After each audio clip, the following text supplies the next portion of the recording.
Hello, I'm Casey Aiken, and this is 21 This Week. Coming up next, Council adopts an I-270 plan, but without a way to pay for it. Congressional map is settled, but the delegate map is still before the Court of Appeals. And what impact will Ketanji Brown Jackson have on the Supreme Court? Our panel of insiders will give you the story behind the story. We're joined by former County Council member Mike Knapp and Secretary of the Maryland Republican Central Committee, Mark Uncapher. Stay tuned for these stories and more on the next 21 This Week.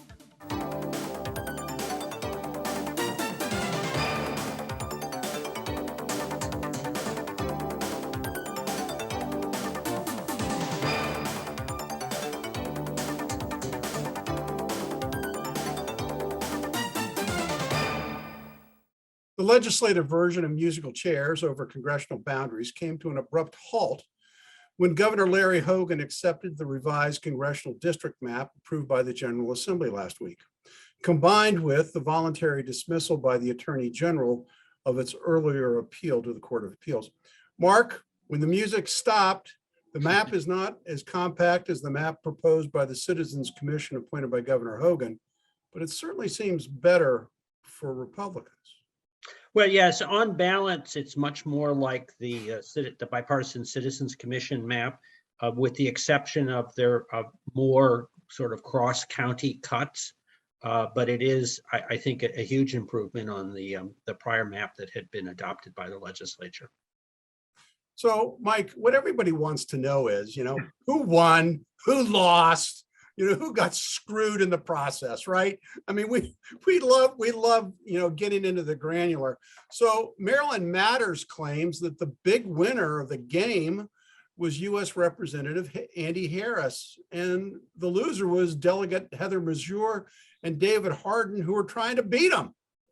No, I think that's right. I mean, I think that clearly when the legislature drew the first map, I mean, when they reached across the Chesapeake Bay into the western side of the state, it certainly was to try to bring in more Democratic voters, and I think that opened up a door for opponents to Congressman Harris. So when you go back to basically the district that he had, certainly he feels he's in a much stronger position. If you look at the percentage of those who in that district who voted for President Trump, I mean, it clearly aligns well for Congressman Harris. I think the other two have a very significant uphill climb right now, given where things are. That being said, I think personally that the maps are more reflective of the communities in which that they look more like the state. And I think that while from a clearly drawing maps is among the most political things, if not the most political thing that happens. That's what politics are about, is who gets to make the rules, who draws the lines. And so there's a lot of gerrymandering that continues out there. That's a great thought, and we're going to save that for our exit question. Yep. Because I think it touches on the importance of what Judge Battaglia did here in striking down the original map. Mark, the article in Maryland Reporter suggests that Congressman David Trone may have a harder race this time. That doesn't seem possible. Well, it's interesting. It is a more competitive district, and it is an interesting district, and you have very different communities, Montgomery County and Western Maryland being very conservative. Listen, I'm fanning the rumor, I'm the only one fanning it, but that David Trone should not go forward with running for re-election and run for the governor. He's going to have to spend several $1 million this year. If he wins 2 years from now, better to take it all and take a shot at governor. Like we need another candidate for governor. Come on, Mark. Just stirring the pot, so we'll have plenty to talk about on 21 This Week. Yeah, well, the real question is, does Neil Parrott have a chance of defeating David? In a competitive race, absolutely, and in a competitive time that we're looking at, it is well within the margin that Republicans nationally are targeting for races. Obviously, Republicans are mindful of Trone's ability to spend money, but it is potentially a very competitive race. And interestingly, for Neil, It's not so competitive. We'll see before next week that other candidates were drawn into the race. So he may have hit that nice sweet spot. Okay, well, good. That'll be interesting to see. Mike, also considered by Maryland Reporter was Donna Edwards in the redrawn 4th district, Right. and saying that voting precincts that were taken out of Montgomery County, were her sweet spot. And now it looks like former state's attorney Glenn Ivey is going to win there. What do you think? Well, I think anything is too far out to say for certain who's going to win or who's going to lose. But I think certainly Donna had a strong base in that southeastern portion of Montgomery County and Tacoma Park advantage. I mean, Glenn has a good track record. Glenn is well known. Glenn's family is well known. His wife is elected at the council. His son is a delegate. So I mean, so that the Ivey family and the Ivey name is clearly well ensconced in Prince George's County and in that district. And so I think he was a very strong candidate in the first place. And I think this only makes him a stronger candidate. Well, we'll wait and see. I mean, I think it's fascinating because when you look at the redrawn map that was adopted, and this gets back to your comments earlier and kind of the exit question that I wanted to throw to both of you.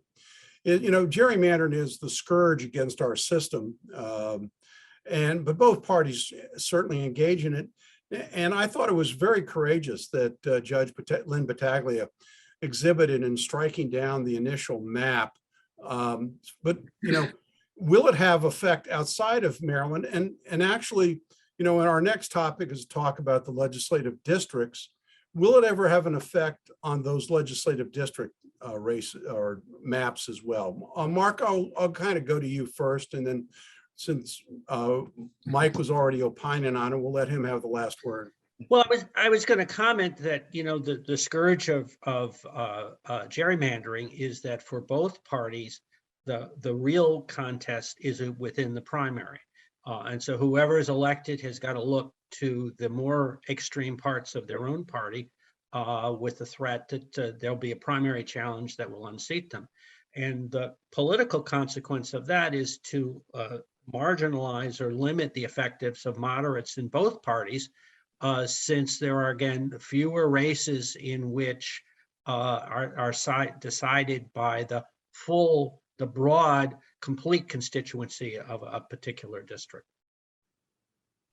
And Mike, is this going to have legs, this idea that I mean, you commented on the compactness of the new congressional districts. Is this going to have legs? I would like to hope that they would have legs, that this concept would actually really start to take hold out there, but there isn't any indication that that's the case, and the Supreme Court seems to be begging off, kind of just making decisions that are going to overturn any of those state ruled activities. And so I just think the thing that will ultimately change it is you're going to have to see population shifts, and at some point you're just not going to be able to draw the lines to get to an outcome that you're going to want to get to. And I think you're seeing those types of shifts at least in the larger states. Your smaller states, your more rural populations, you're not going to see that. But I think that's what's ultimately going to get there, is you're going to see the population shift, and you're going to be so gerrymandered, you're just not going to get that through. But you're probably 20 years off of that. Well, everybody's going to end up living in Frederick County, right? I mean, that seems to be the way it's going to go. But of course, we're not going to have any way to get there from Montgomery County. But that's for a later topic in this show. And I want to get into the challenge that's still before the Court of Appeals on the Maryland legislative districts. And this week, Special Magistrate Alan Wilner recommended that the legislative district map approved by the General Assembly be adopted. Mark, you probably know better how those districts are shaped. What happens now if the Court of Appeals adopts the recommendation of the special magistrate? Well, that's one option. Obviously, then the maps as designed or developed by the legislature would go into effect. There is some expectation that between Monday with sine die and the 15th, which is the deadline for for candidates to file, that the Court of Appeals will rule, so in a very narrow window. And I think given the law and the sort of interpretation that Judge Battaglia, a lower court, had, that they may well, the Court of Appeals may well adopt the Citizens Commission recommendations as an alternative. So I'm not sure that the Masters' opinion is so dispositive. I think the Court of Appeals will act on its own, looking at the state constitution, which provided the basis for the change in the congressional districts. So, Mike, let's just play what if. What if the Court of Appeals, which, as you know, pointed out, has many justices appointed by Governor Hogan, rejects the legislative district? What kind of chaos will that bring? I don't think it will. I mean, I know there's just not an opportunity for the next step, I don't believe. So, I mean, I think you've got a path forward.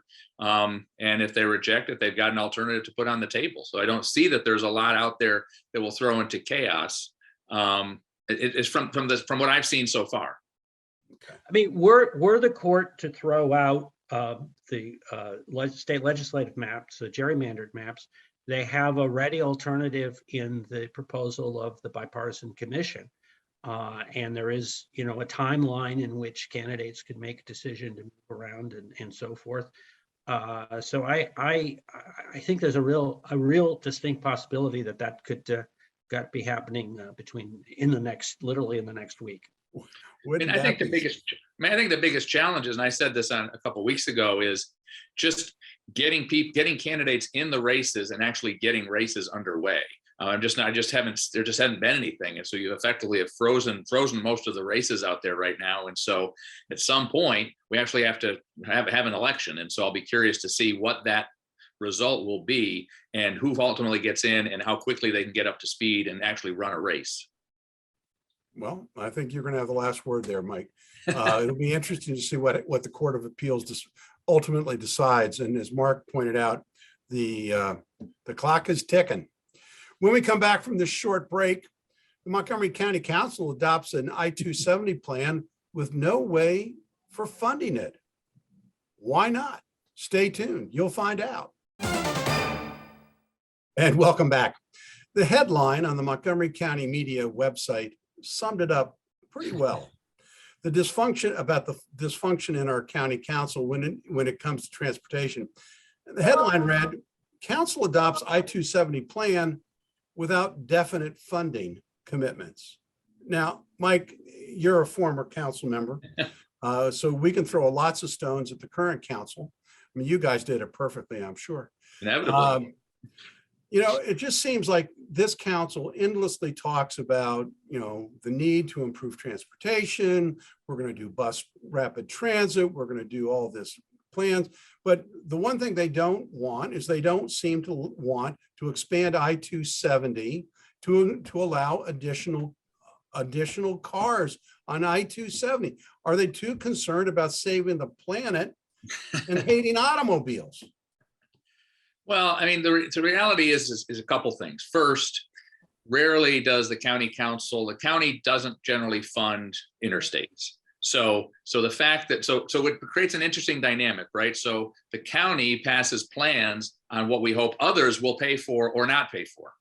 And so that becomes a really interesting dynamic. And so what they're really setting up is a negotiating stage, right? Here's what we want to see done with somebody else's money.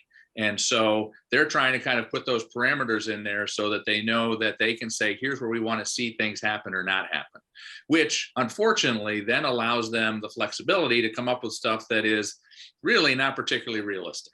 Because most people, if you're going to actually fund transportation, recognize you're going to have to fund some combination of roads and transit to ultimately make this thing work.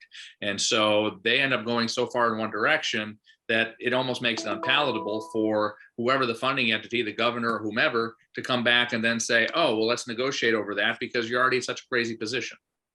Well, I mean, Mike, you know, the governor did have a proposal for widening the bridge and I-270 and other parts of the Beltway, and the council opposed it vociferously, and there was money to pay for it. Yep, no, it did, and it's exceedingly frustrating. And I think that this becomes a challenge, and it goes back to our debate about Thrive 2050 and those things. We are a urbanizing community, but we're not an urban community. We are still a suburban community. And so the challenge is we don't have a central hub to move people around. And so we still have to move people in roads, and everyone's not going in the same direction all the time. And so we've got to have a solution that is a mixed solution. And yet from a political perspective, from a progressive notion, and I hate to use that because I think it makes progressive sound bad, but the reality is that we want to be able to make a good political statement. We don't necessarily want to solve the problem. The reality is Mike, I think is reflecting is that we are a automobile dependent county. Not to say that Ride-On and Metro don't have a role, but we don't have the density for it to be the dominant solution the way it may be in a Manhattan or New York City in general. So to be able to include more people, to get them home and to get them to where they want to go on time, we need more highways.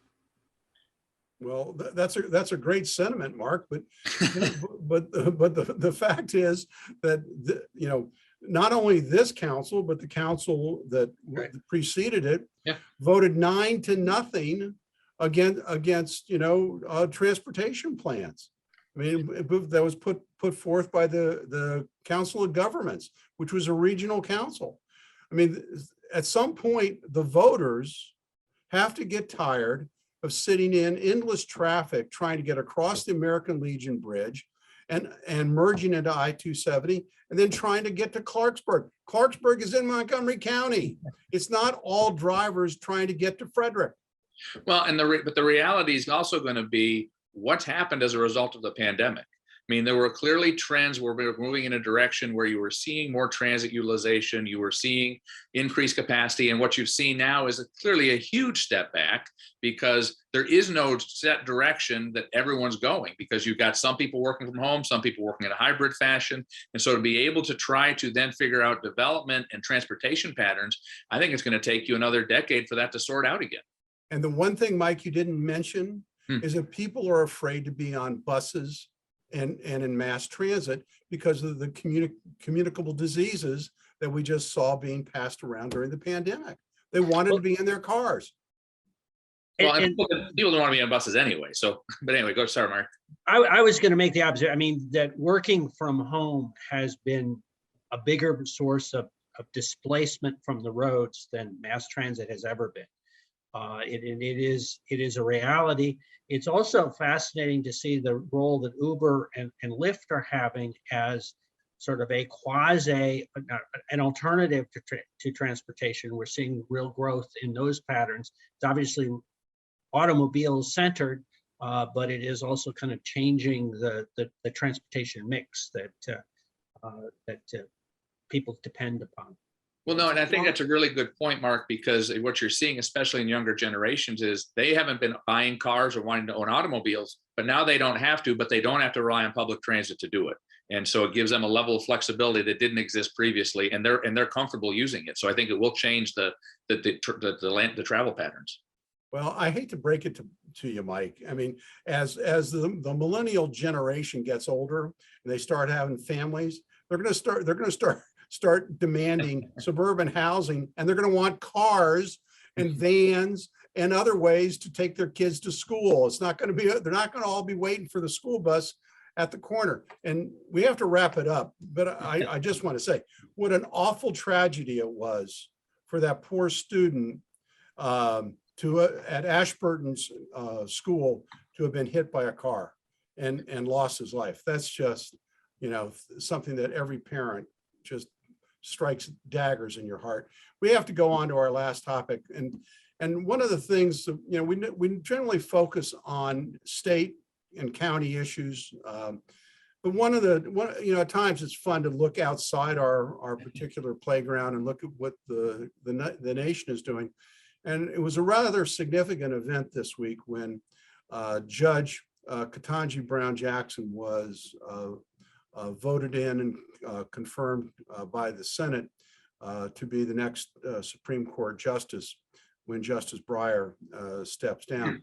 So what do you make of the process that led to her being chosen, confirmed, and what impact will she have on the Supreme Court? And Mike, we'll start with you. I think, I mean, obviously, at this point, if we assume that we have a split between kind of a more liberal and more conservative ideologies, it's still a 6-3 split. If we listen to any of them, and any of those folks who've gone through and been confirmed, they all talk about how they actually take all of the cases on the merits as they come before them, and they really don't use that ideological split that we try to put them in the buckets of. But nevertheless, so I'm not necessarily sure that how that does or doesn't hold. But I think that Judge Jackson presents just another perspective. And I think that that's really important, that for a long time, we've had the perspective of white men. We have been able to work, and now we have more women on the Supreme Court, which I think is fabulous. To have an African-American woman, I think, presents a perspective that has not been represented. And she brings a viewpoint like all of the other justices do, from a place that others haven't been that preceded her. And so I think it's exciting to be able to see how that perspective that she brings will influence the courts in years to come, if no other reason, just because we now have a different perspective at the table than has been there previously. And I think you see a lot of others behind her who say, wait a minute, I could aspire to that too in a way they didn't previously. Okay, thank you, Mike. Mark? Well, I think judicial philosophy is more determinate than sort of the background of an individual. Mm-hmm. Clarence Thomas is clearly a conservative, and that's probably the sort of dominant influence on the way he reaches decision. My observation, I mean, it is a 6-3 court. There's always an opportunity. I think Justice Scalia reflected it of, his dissents over a long period of time resonated over time and helped develop the law. Now, they were dissents, but he also laid out a vision for where the law might go in the future. And that is, frankly, I think also an opportunity for Justice Jackson to lay out a vision for the court, and whether or not she's on the winning side, and the amount of horse treading that does take place on these decisions.